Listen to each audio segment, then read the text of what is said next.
Todas las naciones enarbolan una vez al año las historias de sus luchas por la independencia de esos pueblos que les oprimían. Y casi siempre las historias de las independencias de las diferentes naciones están relacionadas por lo menos con dos elementos. El primer elemento es un caudillo o algunos caudillos. El segundo elemento es un lugar, un espacio donde comenzó esa lucha. Por ejemplo, los mexicanos tenemos a don Miguel Hidalgo y Costilla. Él es un referente de los caudillos y él es un orgullo para nosotros los mexicanos. Pero este hombre se levantó con un pueblo, y el pueblo de Dolores Hidalgo, allí en ese lugar geográfico. Y siempre la historia de la independencia va a estar enclavada tanto en don Miguel Hidalgo, con otros seguramente, y en ese lugar. Y sabe, casi todas las historias de las personas o de las organizaciones o de las naciones tienen estos mismos elementos. Y hoy que estamos cumpliendo 45 años de historia de iglesia, nuestros corazones se gozan en ver muchas historias, muchas historias. Y podríamos pasar horas y horas hablando de esas historias. Y créanme que nada de eso sería malo. Pero todas esas historias deberíamos conectarlas con una macrohistoria. Porque no se trata solamente de esas pequeñas historias, sino de cómo esas pequeñas historias se conectan con una historia más grande, con una historia que trasciende a nuestras pequeñas historias. ¿Y a qué me refiero con una macrohistoria? Pues me refiero a una historia de redención. Esta historia de un Dios bondadoso que se compadece de rebeldes. Esta historia de un Dios que tiene misericordia por personas que estaban destinadas a la muerte. Una historia de un Dios bondadoso que se humana para vivir una vida santa y morir una muerte de pecadores, para que ahora los pecadores puedan vivir una vida de santos en el presente y en el futuro. Esta es la historia de la que se trata, la historia de la Iglesia Bautista Genezaret. De una gran historia, no de una microhistoria. Y la Iglesia Bautista Genezaret anuncia en esta pequeña historia, esa macrohistoria de un Dios bondadoso que se compadece de pecadores rebeldes y se compadece a tal grado que se humana para venir a vivir una vida aquí santa y morir como uno de los peores pecadores, para que ahora los que han creído en Él puedan ser y vivir una vida de santos, aunque son pecadores. Pero no solamente en el presente, sino en el futuro. Pero el pueblo de Israel, al igual que los mexicanos y al igual que muchas veces nosotros con 45 años de historia, podríamos enclavar nuestra historia, y el pueblo de Israel tomaba alguno de estos dos elementos y en eso se enorgullecía. Nosotros con 45 años pudiéramos tener también en el pasado o en el presente personas que nosotros apreciamos. Incluso nosotros mismos pudiéramos tener cierta identidad en algunas cosas de la historia de los 45 años. Hemos dicho que algunos de aquí tienen 45 años en esta iglesia, otros 40, otros 30. Pero te quiero pedir hoy que no tengas identidad en eso. Que tu gozo no esté en haber estado desde los primeros días de esta iglesia. Eso es bueno, pero tu identidad no está en eso. Tampoco está en que hayas sido parte de algún ministerio. Tampoco está en que hayas tenido una función dentro de una iglesia. Allí no está nuestra identidad, porque el pueblo de Israel, precisamente, como lo veremos en un momento, tiene esta tendencia en su historia milenaria y en sus registros. Tienen a personas que ellos en verdad anhelaban ver y anhelaban tener, aunque estuvieron en el pasado. Estos personajes de los que ellos se enorgullecían eran Abraham, como el padre de la nación, José, Moisés, como el principal de los profetas. Y precisamente van a escuchar de parte de Esteban que estos tres no eran el fin de la historia, sino simplemente medios para apuntar a una gran historia. Pero como dijimos, no solamente en las historias de la libertad y de la revolución tenemos siempre un caudillo o caudillos, sino también tenemos lugares que nos crean identidad. Y el pueblo de Israel tenía ciertos lugares que les daba identidad: el templo, el tabernáculo, la ley. Y de hecho en el capítulo 6 te vas a dar cuenta que esos falsos que daban testimonio en contra de Esteban dicen: este está hablando en contra del templo y contra de la ley de Moisés. Y cuando Esteban comienza a hablar, va a mostrarles precisamente cómo tenían que ver a estos hombres, quiénes fueron estos hombres. Y si tú lees desde el versículo 1 del capítulo 7, y no lo haremos por cuestión de tiempo, hasta el versículo 53, te darás cuenta que Esteban va a hablar de estos tres hombres: Abraham, José y Moisés. Y va a mostrar un patrón de estos tres hombres. Estos tres hombres fueron hombres que salieron de su tierra,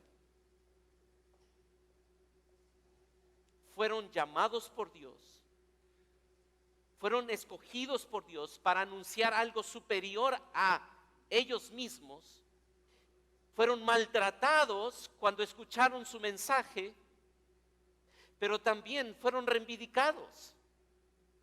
Y estos tres apuntaban hacia uno que era verdaderamente libertador, que iba a pasar lo mismo. Sería enviado a una tierra extranjera, expondría un mensaje, no lo escucharía ni sería maltratado, pero sería reivindicado. Y estos tres eran sombra de Cristo. Pero estos tres fueron los que ellos abrazaron. Y ellos dijeron: si tuviéramos a Abraham, o si tuviéramos a José, o si tuviéramos a Moisés.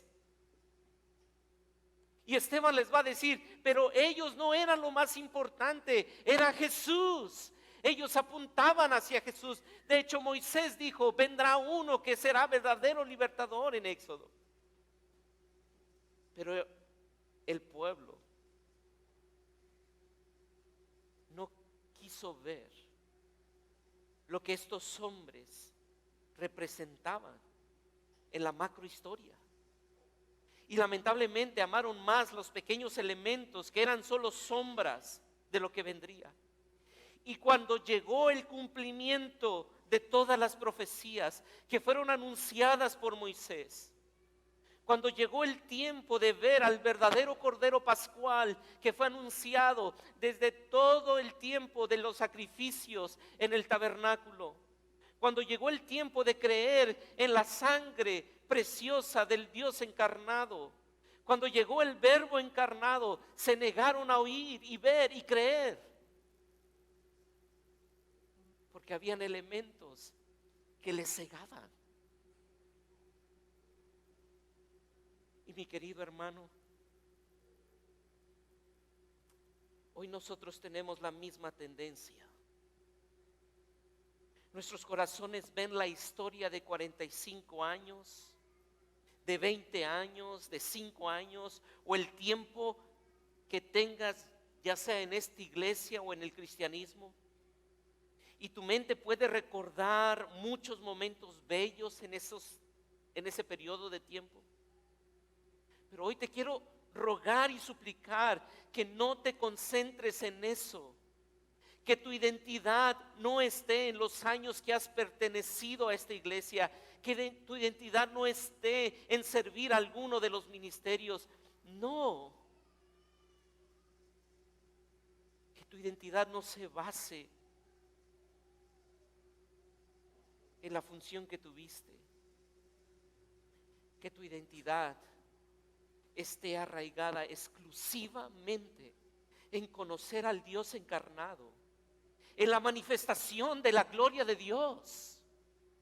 Que eso sea tu mayor tesoro. Lejos esté de mí gloriarme en cualquier otro elemento que no sea la cruz de Cristo. Y porque Cristo es el propósito de estos 45 años, debemos encontrar nuestra identidad exclusivamente en Él. Porque Cristo es el propósito de estos 45 años, tú y yo debemos encontrar nuestra identidad exclusivamente en Él. Y esto es precisamente lo que encontramos en el capítulo 7. Lucas, que escribe esta narración, está escribiendo esta carta para mostrar en esta primera sección. La primera sección del libro lo encontramos del capítulo 1 al capítulo 7. Y está mostrando en estos primeros 7 capítulos cómo Dios está manifestando su presencia al pueblo judío. De hecho, inicia narrando cómo Cristo aparece a los discípulos y está entre ellos por varias semanas.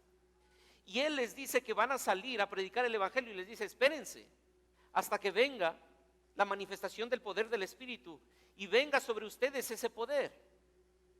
Y llega en el día de Pentecostés. Y Lucas está escribiendo intencionalmente esto para mostrar a los que están recibiendo esta carta que Dios decidió manifestar su poder y su extraordinaria manifestación en esta primera sección.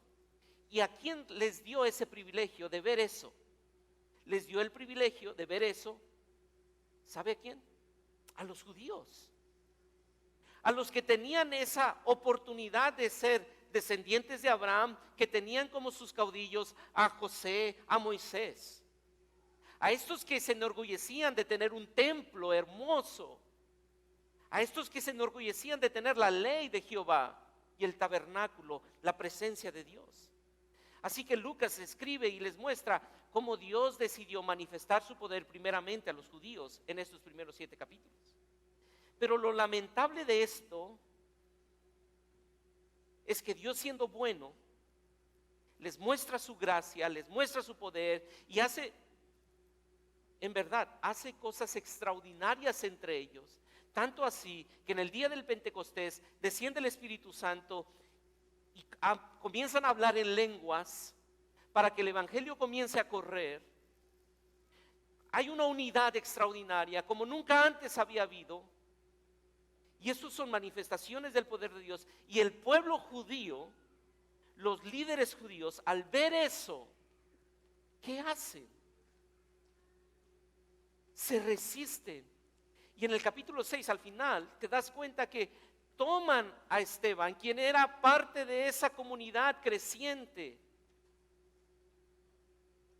y lo llevan a juicio. Y allí, mientras Esteban está en juicio, se encarga de mostrarle a estos judíos que la historia que ellos tenían como su historia, como lo más valioso, esa historia tiene un hilo conector, un hilo que conecta con algo más grande, y les muestra que la historia que tanto ellos creían que era única, que era exclusiva de ellos, es una historia que no solamente es de ellos, sino que es una historia de redención, no solamente a judíos, sino que a gentiles también. Y termina este capítulo con lo siguiente.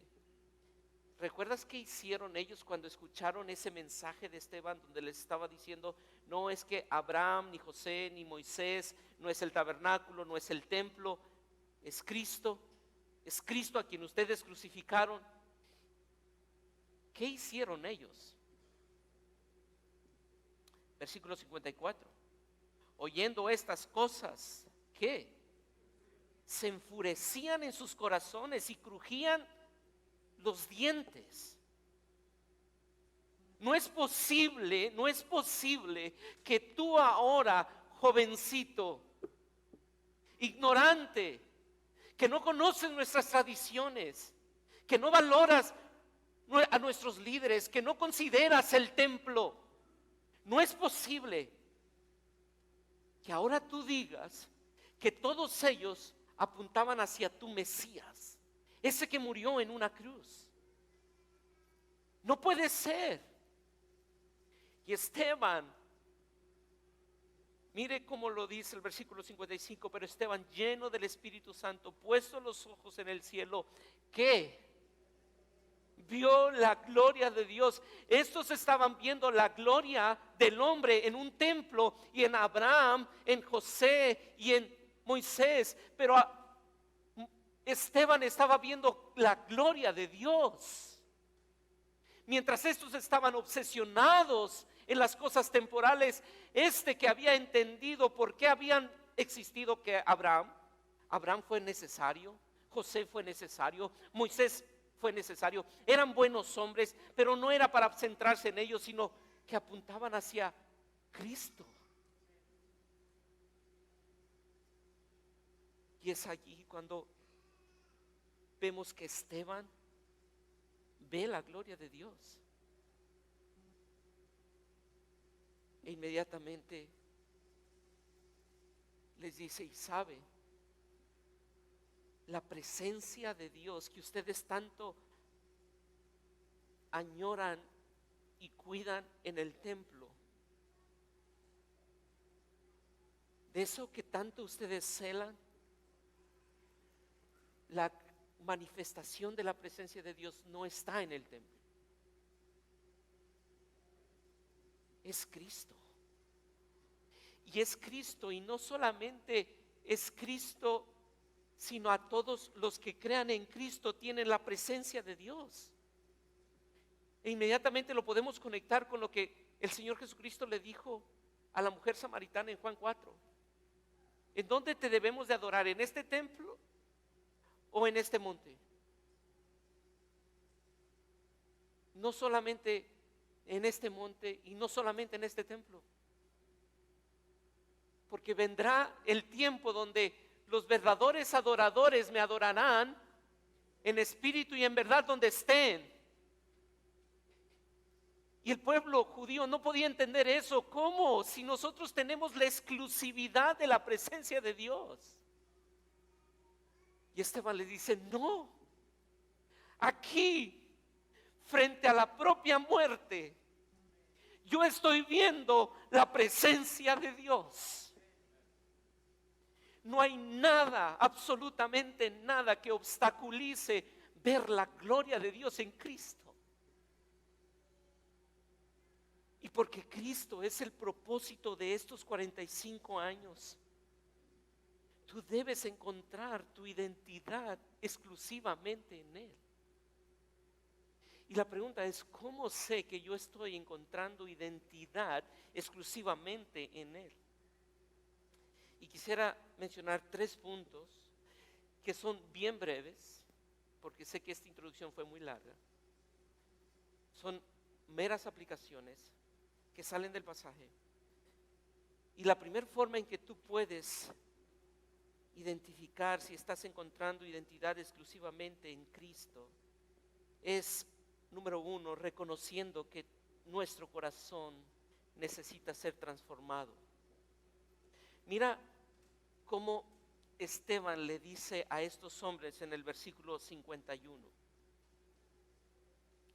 duros de cerviz e incircuncisos de corazón y oídos, Vosotros resistís siempre al Espíritu Santo como vuestros padres, así también vosotros. ¿A cuál de los profetas no persiguieron vuestros padres y mataron a los que anunciaron de antemano la venida del justo? De quien vosotros ahora habéis sido entregadores y matadores.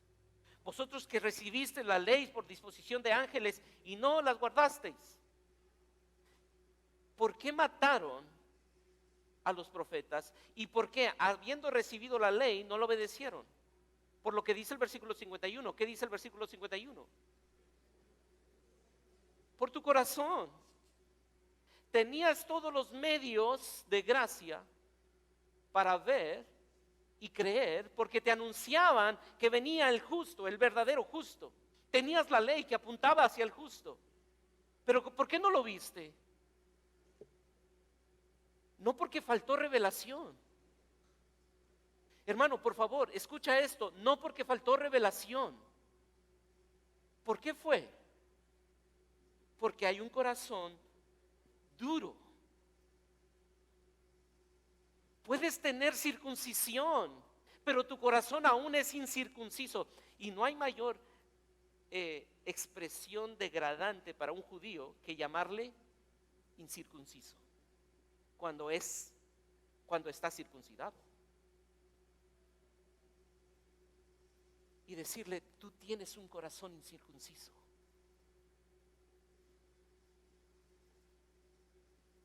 Y Esteban quiere hacerles ver que no importa la superficie,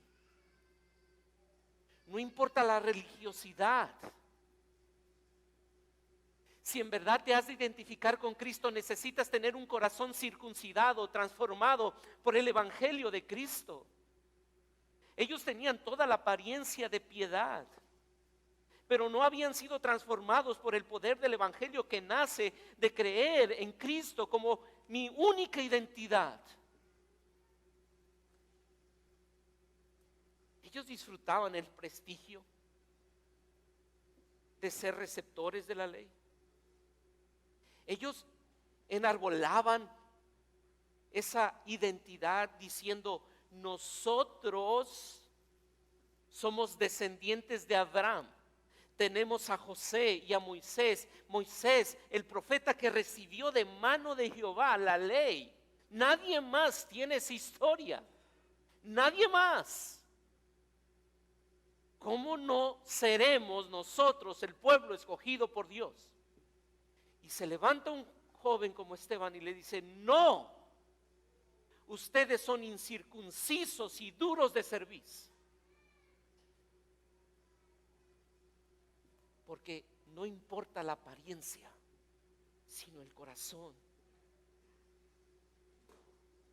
Y la pregunta que quiero hacer a manera de aplicación es, ¿qué es en lo que tú y yo podríamos confiar que no sea Cristo? Cosas buenas, cosas santas, pero que no son Cristo. Piensa por un momento. Tu buena práctica religiosa, tu moralidad porque no haces algo que otros hacen, el que nunca has tocado con tu mano un cigarro, que nunca has estado tomando una bebida alcohólica. En eso está tu identidad. Y dices, ¿cómo no voy a ser cristiano si mira, yo jamás he hecho esto? ¿Qué puede ser? Continuamente se escucha eso. Es que yo recuerdo los años que. Y tu identidad puede estar en lo que algún día hiciste y no en Cristo. Y hoy tú necesitas entender que si quieres identificarte exclusivamente con Cristo, necesitas recordar que solamente necesita el Evangelio producir en ti un corazón renovado cada día. Y ahí está tu identidad, en conocer a Cristo, porque conocerle a Él es la forma de renovar tu mente y tu corazón cada día. No importa lo que hayas hecho en el pasado. Cada día tú y yo necesitamos ser transformados por el poder del Evangelio. Cada día. Porque cada día se levanta ese viejo hombre para engañarte y seducirte y hacerte creer que tú estás bien cuando no lo estás, pero el Evangelio te libera de ese poder. Cristo y solamente Cristo. Así que la forma en que tú puedes identificar si estás encontrando tu identidad exclusivamente en Él es reconociendo que tu corazón necesita ser transformado. Número 2, confiando en la providencia y soberanía de Dios en medio de la prueba. Y ahora quisiera enfocar la atención a Esteban, porque Esteban está aquí viendo el rostro de estos. Lucas describe la reacción en el versículo 54. Oyendo estas cosas, se enfurecían en sus corazones y crujían los dientes contra él. ¿Cómo sabes que alguien está crujiendo los dientes contra ti?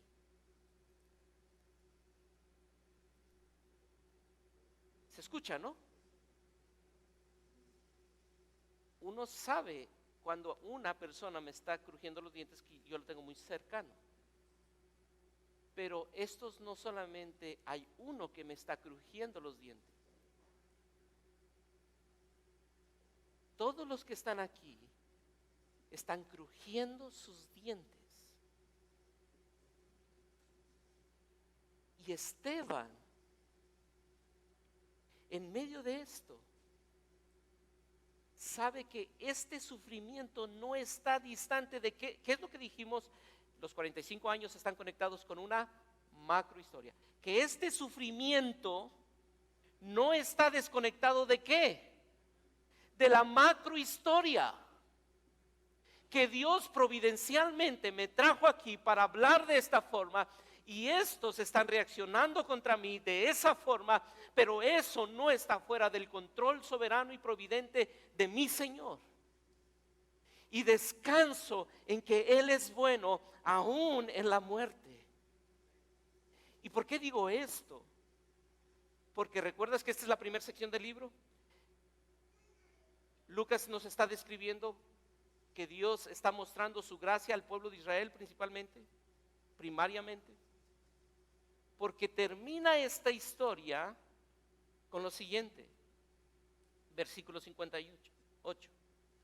Y echándole fuera de la ciudad lo apedrearon, y los testigos pusieron sus ropas a los pies de un joven llamado ¿quién? Llamado Saulo. Saulo es el apóstol de los gentiles. ¿Y qué vio Esteban que cautivó el corazón, comenzó a cautivar el corazón de este joven Saulo? La gloria de Dios. ¿Y qué ve después Saulo mientras va de camino a Damasco? La gloria de Dios. ¿Hay algo desconectado en este sufrimiento de la mano providente de Dios? No. Mi identidad está abrazada, arraigada en Cristo, y sé que por Cristo no hay un solo segundo fuera de su mano providente. Todo lo controla para su propósito eterno, que Él sea exaltado, y no importa mi vida física o salud, es Cristo superior a mi vida física. Es Cristo más grande que mi beneficencia. Es Cristo y solo Cristo. Esa tormenta que estalló por la confesión de este discípulo perturbó todo el pensamiento y estructura religiosa de los oyentes y produjo una ira desenfrenada. Pero el corazón de un joven que estaba abrazando su identidad exclusivamente en Cristo puso su confianza. Y él sabía que el Salmo 108 era real, y quisiera pedirte que vayamos al Salmo 108.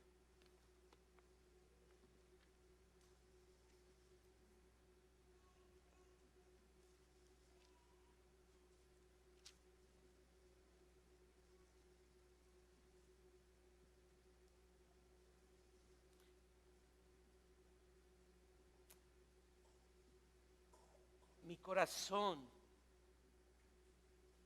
está dispuesto, oh Dios. Cantaré y entonaré salmos.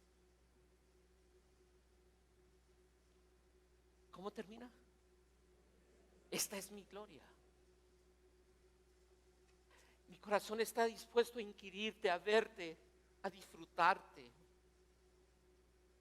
Porque en esa comunión está mi gloria. No importa cualquier circunstancia que esté a mi alrededor, en la comunión contigo está mi gloria. Y mire lo contrastante que Lucas precisamente nos muestra. Versículo 54, volvamos a Hechos 7. Es muy contrastante el 54 y el 55. ¿Sí lo ve? Estos estaban enfurecidos, con un corazón enardecido, con ira. Pero Esteban, y usa esa palabra que contrasta, pero Esteban, mientras estos están airados, Esteban, lleno del Espíritu Santo, puso sus ojos en el cielo y dijo: hay alguien que está controlando esto y que está sentado en el trono y que no está ciego a la ira de estos.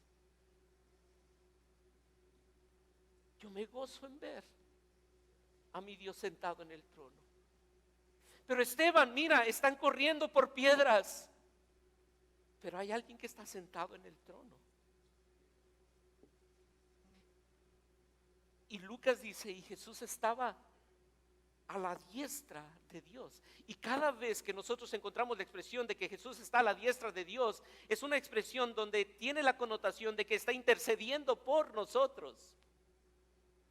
Y está el Hijo intercediendo por Esteban, diciendo: sostén su corazón, Padre. Guárdale del mal. No permitas que la ira de esos hombres destruyan tu verdad en su mente y en su corazón. Cuida su corazón. Que Él abrace la verdad de tu soberanía, de tu providencia, de tu amor, de tu justicia, de tu sabiduría. Y está el Hijo intercediendo al Padre por este. Y por eso Esteban abraza exclusivamente su identidad en Cristo. Así que si tú y yo queremos supervisar que nuestra identidad esté en Cristo, número uno, debemos reconocer que nuestro corazón necesita ser transformado cada día. Número dos, confiar en la providencia y soberanía de Dios en medio de las pruebas. Y número tres, anhelar ver la gloria de Dios. Esteban está allí y lo único que le importaba, porque es lo que dice durante todo su sermón, es ver a Cristo. Y mi querido creyente, sé que continuamente nosotros en medio de las turbulencias pudiéramos desear cambiar las turbulencias. En medio del sufrimiento nuestra petición continuamente es: Padre, cambia mis circunstancias difíciles. Pero hoy quiero animarte a que en medio de tu dolor y de tu sufrimiento, y estoy seguro que más de uno aquí está pasando por una prueba que es difícil y que no podemos menospreciar y que es real y que escuchas el diente crujir, que ves el dolor que se encaja en tu cuerpo. Allí te pido que no solamente pidas que la circunstancia cambie. Sí, puedes pedir eso, pero no solamente eso, sino que en medio de ese dolor y ese sufrimiento o ese temor puedas pedir ver la gloria de Dios en Cristo. Que tu plenitud sea verle a Él, porque solamente viéndolo a Él puede sufrir de la forma que Esteban sufrió. Esteban no tenía algo sobrenatural en sí mismo, sino porque vio la gloria de Dios, fue que pudo pedir lo que pidió por ellos. No les tomes en cuenta. Y simplemente dice el versículo 60, y puesto de rodillas, clamó a gran voz: Señor, no les tomes en cuenta. Hermanos, hoy no solamente debemos anhelar la gloria de Dios en medio de tu sufrimiento, pero hoy debemos anhelar la gloria de Dios para que pronto, muy pronto, Cristo venga por su iglesia. Porque nosotros no somos de esta tierra, somos extranjeros y advenedizos. Estamos de paso. Gloria a Dios por este lugar, gloria a Dios por los planes que hay, gloria a Dios por eso. Pero mañana Cristo puede venir y nos vamos a un mejor lugar. Mañana tú y yo nos podemos morir y estaremos en un lugar mucho mejor, viéndole a Él cara a cara. Anhelemos verle a Él. Mi querida Iglesia Bautista Genezaret, hoy queremos levantar nuestro compromiso de buscar a Cristo como nuestra plenitud. Que Cristo sea exclusivamente nuestra plenitud. Que nosotros podamos ver que nuestro corazón rebelde necesita venir cada día a la verdad revelada. Esa verdad que nos muestra la belleza de Cristo. Hoy queremos levantar el compromiso de ser fieles en la meditación de la verdad. Tú no puedes tener a Cristo como la exclusiva identidad tuya si no estás meditando en la verdad. Lee la palabra, medita en la palabra, intégrate a un grupo pequeño que te estimule a ser parte de una vida comunitaria de lectura y meditación en la palabra. Porque solamente por ella hay fe. Y solamente por ella puedes crecer en confianza en ese carácter providente y soberano de nuestro Dios, aún en medio de la muerte, aún en medio del sufrimiento. Hoy nuestro deseo es que seamos una iglesia que clamemos con intensidad: Maranata, ven pronto, Rey. Que digamos con gozo que hemos visto la gloria de Dios en Cristo. Que anhelemos verle cara a cara, para ya no solo conocerle por fe, sino con ojos glorificados y verle frente a nuestro rostro y decirle: Cordero perfecto, inmolado, que diste tu vida por mí. Hoy decíamos que la Iglesia Bautista Genezaret no anhele solamente muchos años más en esta tierra, sino que anhelemos todos juntos estar en la presencia de Dios en la eternidad, pero que desde hoy comiences a disfrutar la gloria de Dios. Y al igual que Esteban, puedas ver la gloria de Dios en el rostro de Jesucristo y decir: anhelo verte cada día y en la eternidad. Que Cristo sea con nosotros. Señor, te damos gracias porque sabemos que estos 45 años solamente son una manifestación de tu fidelidad para mostrarnos la belleza de Cristo. No quisiéramos enfocarnos en nada más que en Cristo. Queremos pedirte, nuestro Dios, que nuestros ojos se posen en ti, que nuestra identidad se arraigue en ti, que nuestro gozo surja de nuestra relación significativa y apasionada por ti. Perdónanos porque quizá en nuestros tesoros hemos guardado elementos que son buenos, pero que no nos dan identidad. que no nos dan gozo, que no nos dan plenitud. Y hoy queremos pedirte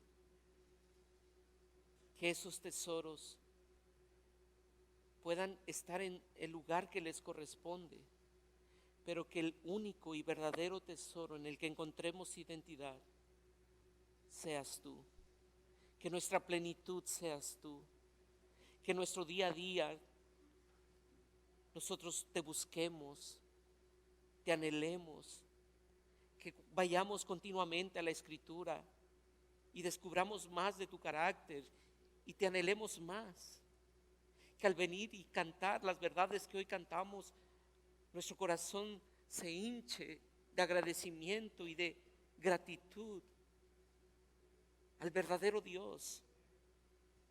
Oh Señor, que al escuchar estas historias del pasado, anhelemos conocerte más a ti, anhelemos servirte más a ti como nuestro verdadero tesoro, como la fuente de nuestra identidad. Y gracias porque nos dejas en tu palabra todo lo que necesitamos para conocerte y disfrutarte. Bendice a la Iglesia Bautista Genezaret los años venideros y ayúdanos a reconocer que tu obra es mucho más grande que solamente esta iglesia. Ayúdanos a orar por otras iglesias y ayúdanos a estar orando para que nuevas iglesias se implanten, porque sabemos que tu reino es mucho más grande que el nombre Iglesia Bautista Genezaret, y hoy rogamos que tu reino se expanda para la gloria de tu nombre, en Cristo Jesús.